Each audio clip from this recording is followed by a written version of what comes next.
আবারও একটি controversial statement আসলো ক্রিস্টিয়ানো রোনালদোর থেকে।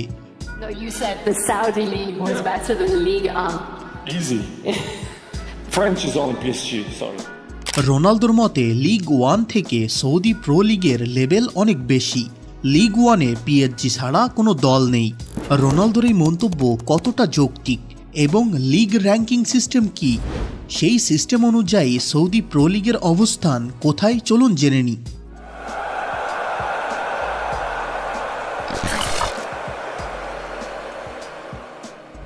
ওপটা একটি ইলো বেস র্যাঙ্কিং সিস্টেম প্রকাশ করে।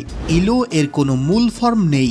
হাঙ্গেরিয়ান গণিতবিদ আলফ্রেড ইলো দাবা খেলার র্যাঙ্কিংয়ের জন্য নিজস্ব একটি র্যাঙ্কিং সিস্টেম তৈরি করেন, যাকে ইলো র্যাঙ্কিং বলা হয়। ইলো র্যাঙ্কিং প্রথমে শুধু দাবা খেলার ক্ষেত্রেই ব্যবহার হতো। ইলো র্যাঙ্কিং কোনো টিমের ইন্ডিভিজুয়াল পয়েন্টের উপরে ভিত্তি করে করা হয় না। কোনো দল সহজ দলের সাথে কেমন খেলছে এবং কঠিন দলের সাথে কেমন খেলছে তার উপর ভিত্তি করে র্যাঙ্কিং সিস্টেম চলতে থাকে। এখন অপটা ইলো মেথড ব্যবহার করে কিভাবে র্যাঙ্কিং করে সেটা একটু জেনে নিই।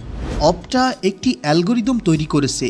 বিশ্বের যতগুলো ফুটবল লিগ চলে সেই লিগগুলোর ম্যাচ তারা একটি অ্যালগোরিদমের সাহায্যে অ্যানালাইসিস করে। এরপর ইলো মেথডের সাহায্যে একটি স্কিল পয়েন্ট হিসাব করে। এই স্কিল পয়েন্টের উপরে বেস করেই অপটা তাদের র্যাঙ্কিং প্রকাশ করে। এখানে প্রতিটি দলের আলাদা ইলো পয়েন্ট থাকে।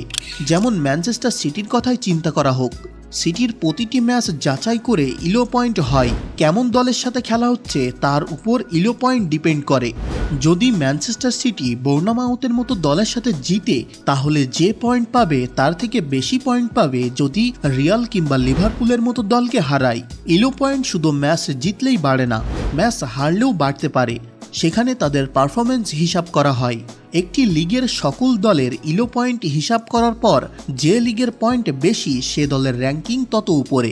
এই ইলো পয়েন্ট হিসাবে লিগ 1 বিশ্বের 5ম লিগ, কিন্তু সৌদি প্রো লিগ 33তম লিগ।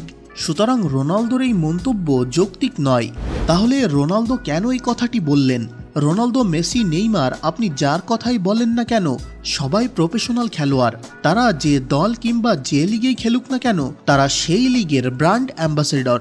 সুতরাং রোনালদো সৌদি প্রো লিগের গুণগান করবেই, তাছাড়া সৌদি বিশ্বকাপ আয়োজন করবে। এই জন্য সৌদি কর্তৃপক্ষের একটা চাপ থাকবেই রোনালদোর উপরে নিজেদের ফুটবল বিশ্বের দরবারে মেলে ধরার জন্য। তো ভিডিও এতটুকুই, কথা হবে পরের ভিডিওতে। চ্যানেলটি সাবস্ক্রাইব করে সাথে থাকেন।